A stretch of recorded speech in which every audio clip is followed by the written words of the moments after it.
Hello and welcome, everyone. I am Megan Kavinsky. I am the CEO of Point, and I'm thrilled to be joined today by Brian Miller.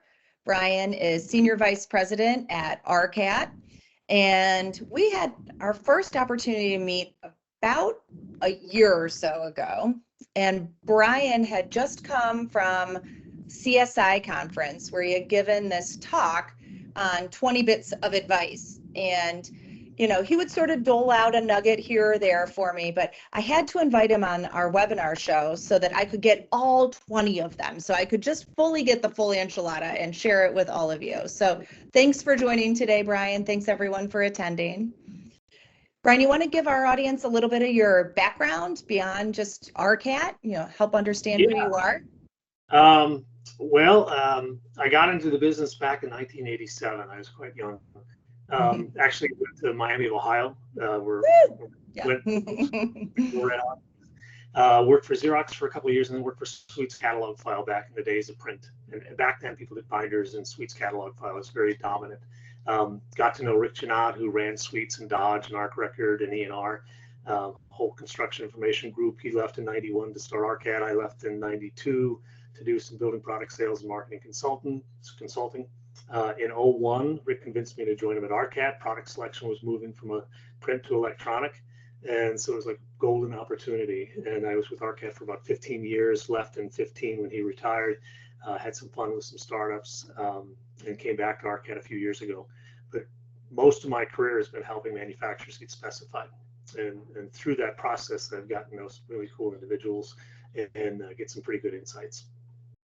Yeah, I think, with your career and the opportunities that you've had to see inside so many different companies, at Point, we work with dozens, but you've been inside hundreds, potentially even thousands, throughout your career, really trying to understand how companies are trying to connect with the architect, what the specification needs to look like, that alignment of sales and marketing. And that's why I think your 20 bits of advice is so interesting, because it is, a couple decades of Brian Miller's eras of collected wisdom, right? Go ahead. Well, and bringing it to where we are now, which is no longer binders full of specifications, but really moving into more contemporary formats, right? Well, and that 20 was reduced from about 50 because when I gave that talk at CSI, I was limited to 15 minutes. Oh, wow. And it could go beyond that, but I love talking shop, and I'm happy to be here. This is fun. Yeah. Well, and we're not going to get through all 20 today. So Brian and I have sort of cultivated, our personal top 10 favorite, but everyone who's attending, or if you're watching this recorded later and you want to download the deck, it's all going to be available on pointtopoint.com, and we're going to be sending you emails with all the content, later, well, tomorrow. So let's get into it. Let's start, and Brian, let's start. You have one that's pretty big that I think does a really nice job of introducing a lot of the other themes and helps create some consistency to the ideas. So let's do the big knowledge bomb. Number one, what's the number one bit of advice that you have for sales and marketing success in building materials? Well, as it relates to getting specified in commercial construction projects, the most challenging aspect is being found at the point of need, making sure that your product solutions are accessible when someone is researching your type of product for their project. The U.S. construction market is so big. I mean, there's like 140,000 licensed architects. There's tens of thousands of engineers, interior designers, and other people, and they make their decisions and initiate that decision-making process long before a company's sales reps are aware that a process is taking place. That is because demand is created by project need, and it's hard to get out in front of that. Therefore, most of what we do in this industry is we make presentations, we do advertising, we do direct mail, we do whatever we can, we do trade shows in the hopes that eventually when that person has a need for our product, they'll call us, they'll reach out to our reps, etc. They'll go to our site. That is a big component of it, is how do you make yourself accessible at the same time that you're pursuing that market. And so there's a lot of things that are driven by that. There's other complexities in this space because the people that are making the product choices aren't the same people that are buying the product. It's not like selling to homeowners, for instance. And so, and those people that make those decisions can have a variety of roles. You might have a mechanical engineer and a project architect and a specifier involved in the same decision-making process. How do you reach all those people? So I think number one, you got to have a feel for the industry and the complexities of the decision-making process, and it's always changing. And so my first tip is always be learning. The cool thing about engaging with architects and specifiers and other people in this space is they are more than willing to share their situations and their needs. You just have to ask. And oftentimes that's the easiest way to get an audience. That's really interesting. And I think it's so true that, and I wish my kids could hear this because I'm always telling them, school doesn't end when school ends. You got to be lifelong learners, right? So it'd be good reinforcement. But how do you see that learning occurring? How do you recommend that people enact that bit of advice? What does that look like, for someone who's in marketing or in sales trying to drive commercial specification? Well, this comes up in the whole marketing versus sales, marketing and sales. How do these two groups work together? I'm a believer in insight. Years ago, when I had my consulting business, we had a Thomas Carlyle quote on the wall: "Nothing is more terrible than activity without insight." When you're making decisions at the marketing level, at the macro level, always engage your sales reps. Always engage the people that are making those decisions to choose your product. Find out not only where the product is best suited, but where it may run some risk of not performing well, and arm your reps with that information. Because ultimately, you don't want a rep that's overselling something and then the product fails to perform. You don't want a person that's oversold on the use of the product. But it's always that marketing and sales should always work together. And in this industry, it's kind of interesting because there's so many decisions that are made and products that are selected without any sales engagement. That's where we kind of get into that three-legged stool piece of the tips, where you can't add, marketing to me or advertising to me is the sell piece, and content, another leg of the stool, is the information piece. All the decisions, most of the decisions that go into commercial construction projects for those products are informed decisions.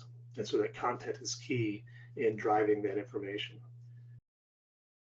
So, what's the third leg of the stool? So you did two. Yeah, what's the third leg? Yeah. That human element, right? So you have the outreach of advertising, direct mail, whatever to kind of increase visibility and awareness of the brand and communicate and do the messaging piece. You have the content piece that kind of supports everything. And that, in the old days, it might have been your binder.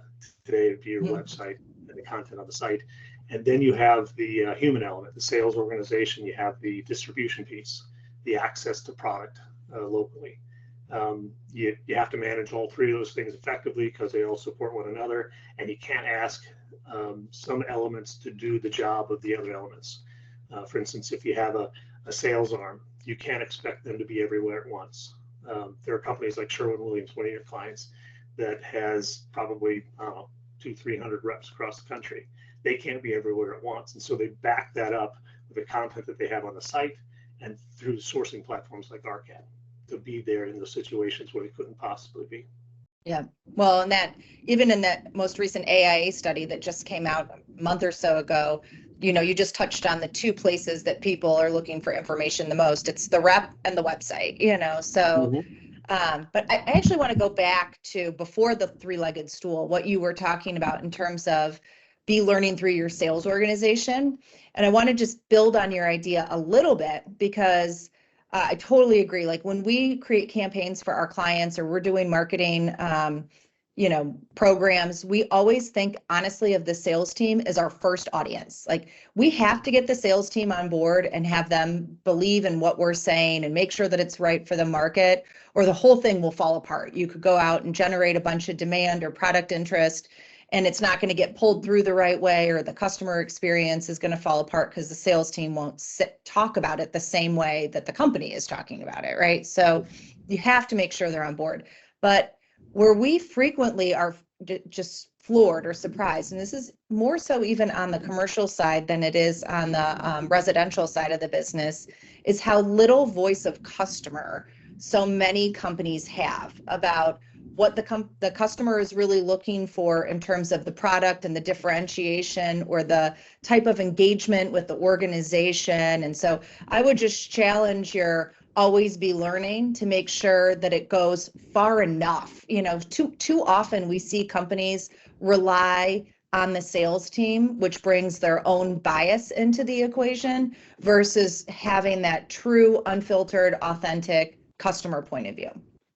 Mm-hmm. Just my 2 cents.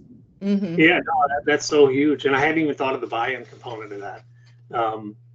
The other side of it sometimes in the building product trade is that sales and marketing aren't always on a level platform, right? Yeah. Sales runs marketing. They say, give us a brochure. We want this, we want that. So we need more leads, that kind of stuff. And they see marketing as something to schedule trade shows and to kind of support the sales arm. I see marketing as the science of making it easier to sell. And that's when you involve the sales force to give you the insight and the sales force's engagement with the consumer to give you the insight necessary to make it easier to sell. Either the product development or the content that you provide the industry through finding those differentiators and selling in the marketplace. The content on the site is so valuable in that it informs the decisions to the point where there's enough confidence in that product, in that brand, to avert the risk, to overcome that risk factor involved in the selection of any building product. Some products are more riskier than others, roofing products or whatever, products that involve liability. But every product, if you're asking somebody to switch out that which they've done before, involves some element of risk. And so you have to overcome those things. Through your reps, they have to appreciate the value of content, because even in situations where eventually that person reaches out after consuming content on the site to talk to a rep, they're already half sold through that content. There was a great classic ad by McGraw-Hill. In fact, I saw this for the first time in an industrial marketing class in Miami. And it featured this grumpy old guy sitting behind a desk, and he was a decision maker. And he says, I don't know who you are. I don't know what you represent. I don't know who your competitors are. I don't know blah, blah, blah, blah, all these things. And then he finally said, now why are you here to sell me? What are you here to sell me? That's where this kind of combination comes into play. And that's why I think, if you get the buy-in of your sales force and they're working, conjointly with the marketing team, it is a heck of a lot easier.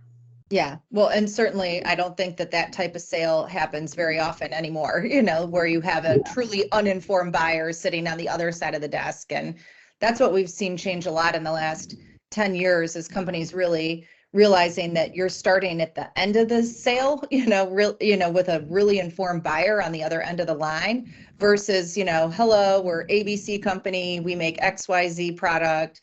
This is why we're like, people already know all of that. They're coming to you with a really well-informed point of view, and it's about, they probably narrowed it down to you and one other, one of your competitors, and they're looking for availability. They're looking for certain technical features. They're looking for a really highly informed, engaged conversation. They're not looking for like, tell me what you make. It's a much different conversation. Oh, sure. Yeah. So you've talked about the website a couple times, and that is one of your tips, is that you need to think about the role of the website differently, and you've kind of talked around it, but can you really go directly at what you think the role of the website is and how building materials companies should be thinking about their approach?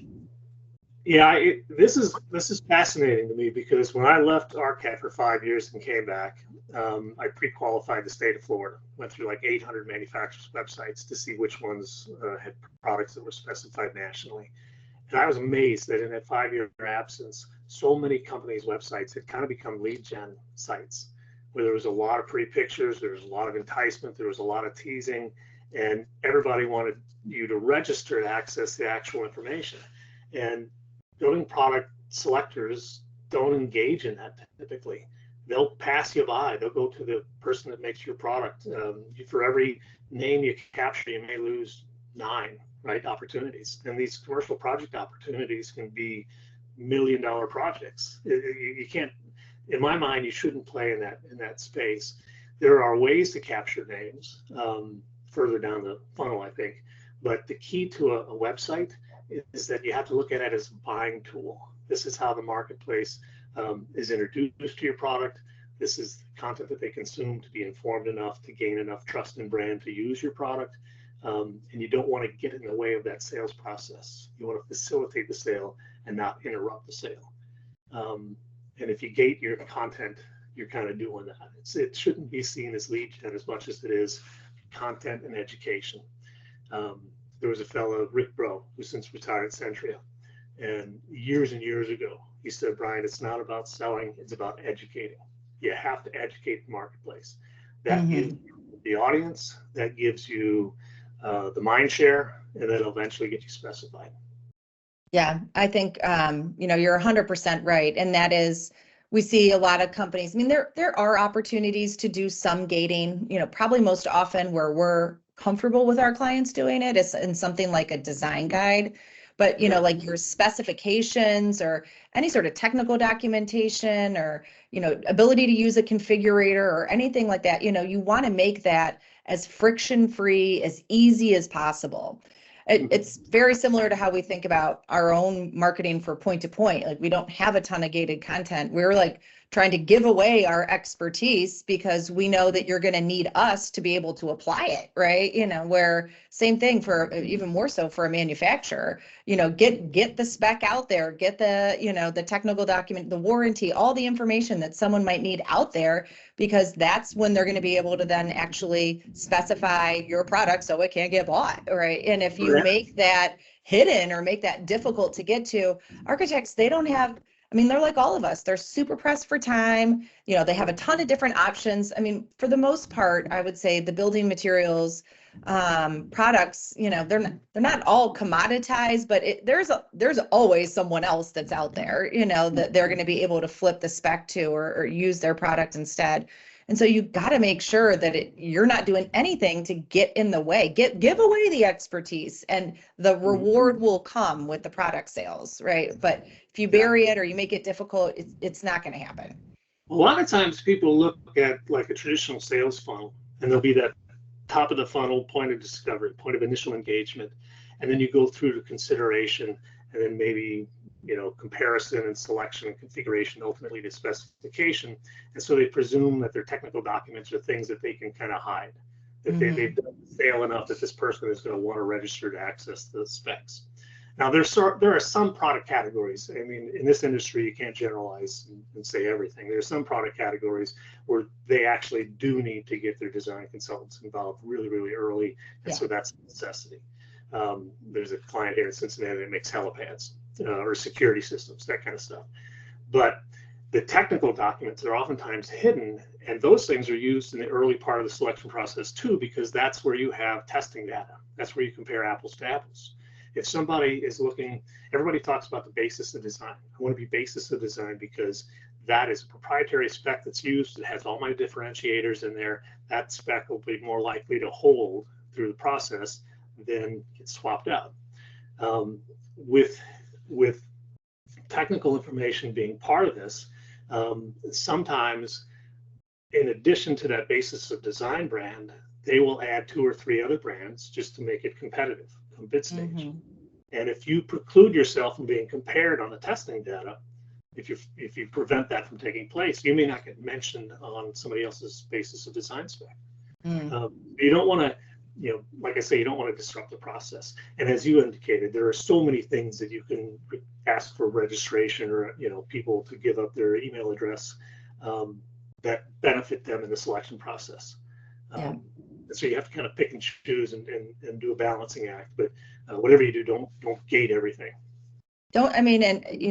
Really not being afraid to ask for the contact form too, to go along with it. The best thing that you can do is to make it easy for them as they're researching the information to engage directly in whatever way they would want, have a rep finder, have a contact form, have an 800 number that they can call, whatever the architect needs in order to be able to get in contact with you and get whatever that next best piece of information may be, which is not going to come through, gating your specification. Well, and but actually, you did, well, go ahead. No, I'm glad you said that, because every research that I've ever seen says that if you ask the specifier or what is the most valuable resource for information, they're going to say a product rep, because Randy Reifsnyder is a specification consultant that I know probably 20 years, and a long time ago in a CSI presentation, he said, content on a website, brochures, binders, that can give you information, but only a rep can give you understanding. So while that buyer, I say loosely buyer because they're not physically buying a product, they're just putting it into the construction documents and ends up in a sale, that buyer, while they value that input, and it may be the first resource they reach out to when they have a new product need, they like to control the timing of it. And so when you gate it, it makes people hesitate to give up the information because perhaps they're not at that stage yet where they want to talk to somebody. Yeah. McGraw-Hill did a study many years ago. Something like 90% of the communications that happen between manufacturers and the design community are actually initiated by the design community. They can't do their jobs without doing product research. And so that's why being accessible is so important. And that's why not getting in the way of that process is so important. Well, and that's also why I think probably the manufacturers' websites are still ranked relatively poorly in the AIA Architect Path to Specification study, is that we're still doing things on the marketing side from a manufacturer that are getting in the way of people getting access to the content that they want and they need that they need to have. You're either not putting it on the website and forcing people to reach out to you, which I would argue is the same as gating it, or you're actually gating it on the website because you're worried about your competitors, you're worried about other people being able to access this information and understand what you're doing. But at the same time, you're also making it so that your customers don't have access to this information, and it's making them difficult for you to pick them as a brand. So there's two things that we've touched on in this, and one that are part of your tips. So one is about relationships and about building trust. So can you talk more about what talk about the importance of the rep themselves? Like what does that? It's still a very much so relationship driven business. How does that show up for you, or how do you think about that in building materials?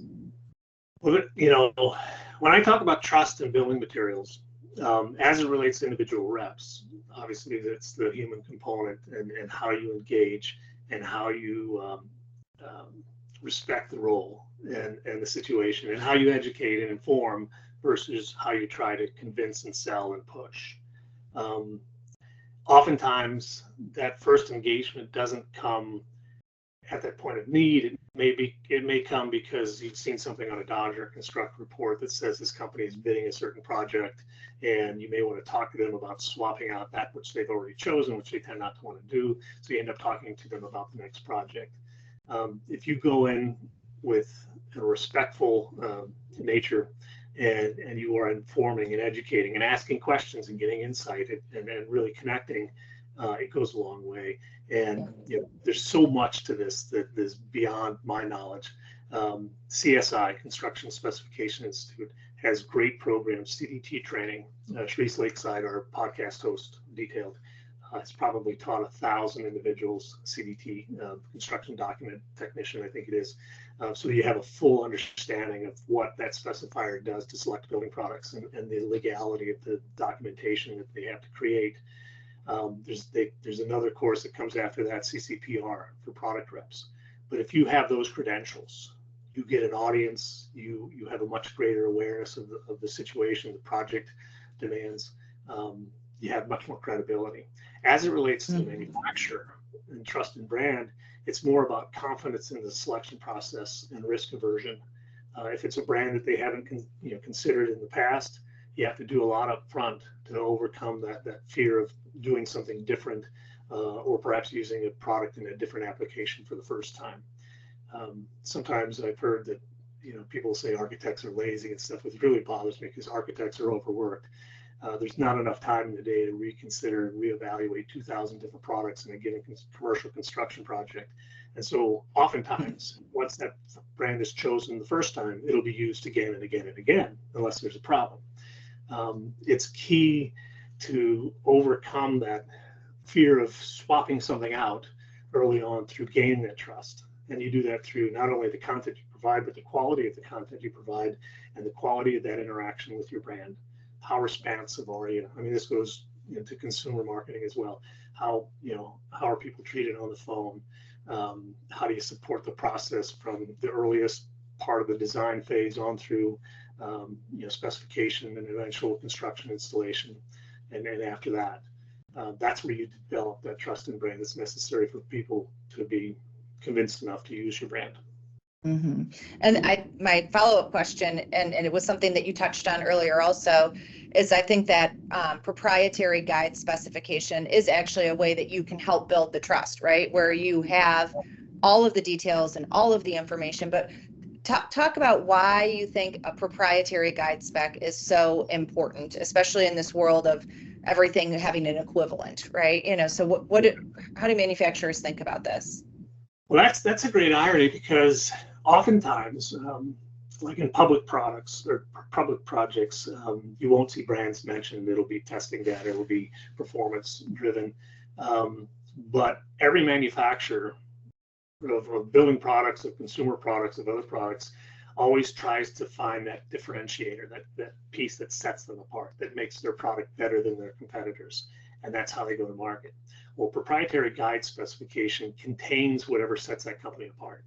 We have a client, Polyguard Term, that has an underground, I'm going to get it wrong, it's an insulation material that also prevents termite infestation. And they were told that they had to take the termite piece out to match up with the other brands that they compete with in their CSI classification. And they can't do that, right? Because that takes away their advantage. Their product costs more to begin with. And so they came to ARCAT, and we created the proprietary guide specification that includes that information. And so when they go to sell that product and they convince somebody to use it for those reasons, that's baked into the document. And so when that gets further down and somebody tries to substitute it for a lesser product that doesn't have that capacity, that's probably not going to happen. So that's harder to flip. Yeah, they're really important. The other aspect about guide specifications, if they're done well, is they have notes to the specifier. There may be conditions based upon the location of that structure that determine what product should be chosen or how that product should be configured for the construction or the project application. Those are contained within those hidden notes. And so it's kind of like having a person guiding them through the process. And the easier you make it, the more confident they are in those product selections, the more likely it is they're going to use your brand. More trust, right? Building the trust. Yeah. Little love notes in the spec.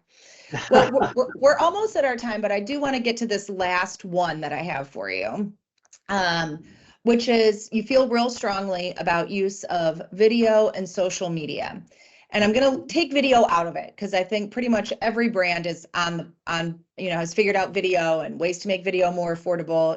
Like video is, I think, fully bought in on, but social media is not something that I think all brands that are trying to drive commercial specification have bought in on. We still have quite a bit of pushback. So how do you think about social media? What is right? How do you see people using it effectively?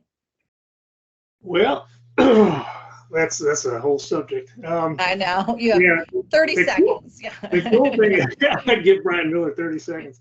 Yeah. The cool thing about social media is that you're able to demonstrate, you're able to communicate in ways that you can't through, technical guide specs or whatever else. There's personality, there's a human element. A lot of people, you'll see like the face of a company. I've sort of kind of become the face of ARCAT through my engagement on LinkedIn. I think that's an important element, but you can demonstrate product. There's a company, Florida Paints, that hired a guy that was with a competitor who had like 1 million followers, and all he would do is mix the colors of the paint. And okay, this is Irish green on St. Patrick's Day.